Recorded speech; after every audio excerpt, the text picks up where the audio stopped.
متین خالد صاحب یہ فرمائیے گا کہ تفسیر صغیر کا مصنف اصل میں کون تھا، اور یہ جو مقدمہ سپریم کورٹ آف پاکستان میں چل رہا تھا اس کی تقسیم کرنے والے مبارک ثانی قادیانی کے خلاف اس مقدمے کی کیا تفصیلات ہیں؟ بہت شکریہ، اللہ آپ کو جزائے خیر عطا فرمائے۔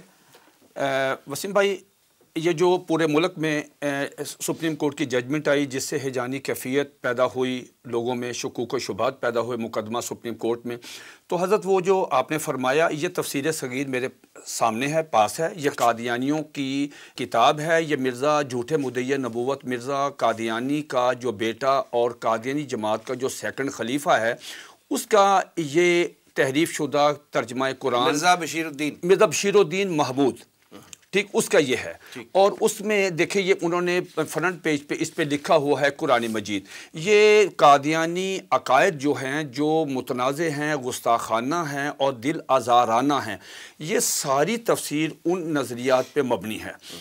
میں مقدمہ میں بات کرنے سے پہلے صرف آپ کی اجازت سے صرف یہ عرض کروں گا کہ یہ کتاب 2016 میں حکومت پنجاب نے اس پہ پابندی لگائی ہوئی ہے، 2016 میں حکومت پنجاب نے، کہ یہ کتاب بین کر دی تھی۔ جی بین ہے یہ کتاب، کس وجہ سے؟ اس وجہ سے کہ اس میں دل آزارانہ اور گستاخانہ اور تحریفانہ اس میں مواد موجود ہے، اور اس سے لا اینڈ آرڈر کی صورتحال پیدا ہو سکتی ہے، جس کے نتیجے میں پنجاب گورنمنٹ نے وہ ایسے پابندی نہیں لگاتے، پوری رپورٹس آتی ہیں، پورا ایک بورڈ بیٹھتا ہے، تب جا کے کسی بھی کتاب پہ وہ آتی ہے، اس کی ریزنز آتی ہیں، کمنٹس آتے ہیں کہ صاحب یہ کتاب اگر گورنمنٹ آف پاکستان نے اس کی اشاعت پہ پابندی لگا دی، گورنمنٹ آف پنجاب نے، گورنمنٹ آف اس کا یہ نوٹیفیکیشن میرے پاس ہے 2016 میں، جب یہ کتاب بین ہے، سوال یہ پیدا ہوتا ہے یہ شائع کیوں ہوئی اور مسلسل کیوں شائع ہو رہی ہے؟ یہ ریاست کی ریٹ کو چیلنج کرنے کے مترادف ہے۔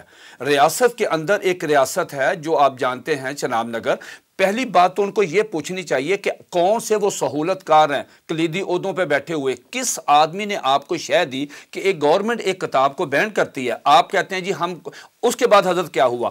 اس سے پہلے یہ جو کتاب ہے اسی سے متعلقہ ایک پٹیشن آئی 2019 میں، بہت اچھے جج صاحب ہیں، اللہ ان کو جزائے خیر عطا فرمائے، جناب جسٹس شجاعت علی خان صاحب۔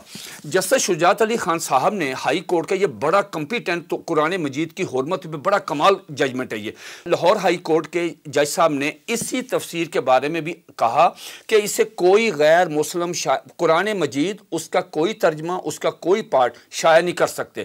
5 مارچ 2019 کو لاہور ہائی کورٹ کا یہ ججمنٹ آئی ہے، دوسرے دن 7 کو 5 کو آئی ہے، 7 مارچ کو قادیانیوں نے اس ججمنٹ کو جوتے کی نوک پہ رکھا، ردی میں پھینکا اور کہا ہم نے کرنا پروگرام، اور انہوں نے وہاں پہ چناب نگر میں پروگرام کیا جس کی بنا پہ یہ FIR کا کیس شروع ہوا۔ 2019 میں وقوع ہوا، اپلیکیشن دی، انہوں نے پرچہ نہیں درج کیا، JIT ادھر کمیٹی DPO DCO، اوپر سے ایک آرڈر آ گیا۔ میں اس پوزیشن میں نہیں ہوں کہ میں ان کلیدی عہدوں پہ حضرات کا نام بتاؤں جنہوں نے اس کیس کو کہا کہ FIR درج نہیں کرنی۔ چنانچہ بڑی مشکل کے ساتھ FIR درج ہوئی، اور FIR درج ہوئی 2022 میں، 2 سال 3 سال بعد جا کے FIR درج ہوتی ہے۔ FIR درج ہونے کے بعد 1 سال بعد ملزم گرفتار ہوتا ہے، اس کے بعد سیشن کورٹ میں اس کی ضمانت کا کیس آتا ہے، پوری طرح کیس کو کھنگالا جاتا ہے، چھان بین کی جاتی ہے، جرا ہوتی ہے، مدعی کے وکیل آتے ہیں، ملزم کے وکیل آتے ہیں، سرکاری وکیل پیش ہوتا ہے، پورے چلان کا جائزہ لیتا ہے سیشن جج، انہوں نے ضمانت کینسل کر دی۔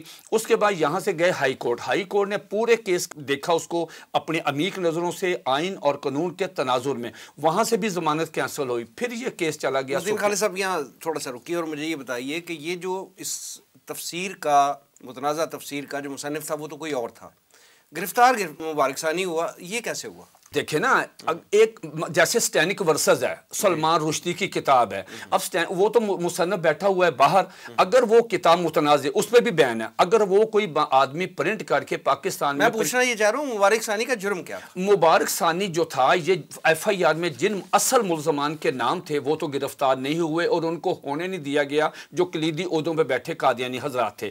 اب یہ جو مبارک تھا، اس آدمی کا بھی نام اس میں آیا کہ یہ وہ جو تقسیم کرتے ہیں نا جی نسخے رمضان المبارک میں، یہ نسخے گاؤں میں جا کے پسماندہ علاقوں میں جا کے اس بینڈ کتاب کے جو تو مبارک ثانی مبارک ثانی جو ہے نا، اس سے جو موبائل پکڑا گیا نا جی، اس میں وہ اس ایڈریسز، اس کا فرانزک رپورٹ آپ پڑھ لیں FIA کی، اس میں سے سارا کچھ معلوم تھا، اور کہ کہاں کہاں یہ اپلوڈ ہوئی، کہاں کہاں یہ تقسیم ہوئی. ان کا ذمہ دار آدمی ہے یہ مبارک ثانی. یعنی یہ پارٹ اینڈ پارسل تھا جی، یہ اس کی ضمانت کا کیس تھا جو سپریم کورٹ میں ضمانت چلا. جی ٹھیک ہے، سپریم کورٹ میں چلا گیا یہ سپریم کورٹ میں چلا گیا.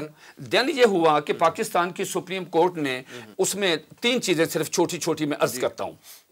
پہلی بات تو یہ ہے کہ سپریم کورٹ کا یہ پریس ریلیز میرے سامنے ہے. سپریم کورٹ نے اپنے بعد میں جب یہ بہت غصہ آیا پبلک میں، سوشل میڈیا، سپریم کورٹ نے اپنے پریس ریلیز میں کہا کہ جناب چیف جسٹس صاحب جو ہیں، یہ جب بھی کوئی فیصلہ ججمنٹ کرتے ہیں تو وہ قرآن مجید اور نبی علیہ الصلوۃ والسلام کی تعلیمات سے، ان کی سیرت طیبہ سے وہ استفادہ کرتے ہیں. لکھیے، کل یہ وہاں پڑھ کے سنائی گئی، ایک وکیل صاحب نے اس کو پڑھا. جج صاحب نے کہا اس میں کوئی اعتراض تو نہیں؟ انہوں نے کہا جی کوئی اعتراض نہیں. حالانکہ حضرت ان کو کہنا چاہیے تھا کہ یہ جو آپ کہتے ہیں کہ جی میں قرآن مجید سے اس کی رہنمائی اپنے ججمنٹس کی لیتا ہوں، تو حضرت آپ نے تو ہمارے مدعی کو سنا ہی نہیں. آپ نے ہمارے مدعی کے ساتھ، وکیل کے ساتھ بڑا ہارش اور متعصبانہ رویہ اختیار کیا. یہ تو نبی علیہ الصلوۃ والسلام کی تعلیم نہیں. آپ کو دونوں فریقوں کو سننا چاہیے تھا، کراس کویسچننگ کرتے، جو مرضی کرتے. جب آپ نے ایک فریق کو سنا ہی نہیں، سرکاری وکیل پہ انہوں نے کہا ہم نے سرکاری وکیل کو سننا. سرکاری وکیل پیش ہوئے، انہوں نے کہا حضرت مجھے تیاری کے لیے صرف 1 دن دے دیں، میری تیاری نہیں ہے. آپ نے ان کو بھی جھڑک دیا اور نہیں ان کو مطلب سننے دیا. جب آپ نے ساری گفتگو سنی قادیانی وکیل کی، جو آپ کو وہ فیڈ کرتا گیا، وہ آپ نے عدالت اس میں لکھ دیے. یہاں سے خراب اگر وہ مسلمان وکیل کو سن لیتے، میرا ذاتی خیال ہے کہ ججمنٹ میں جو اب قباحتیں آئیں، جو سوشل میڈیا پہ مسلمانوں میں غم و غصے کی لہر، وہ نہ پیدا ہوتی.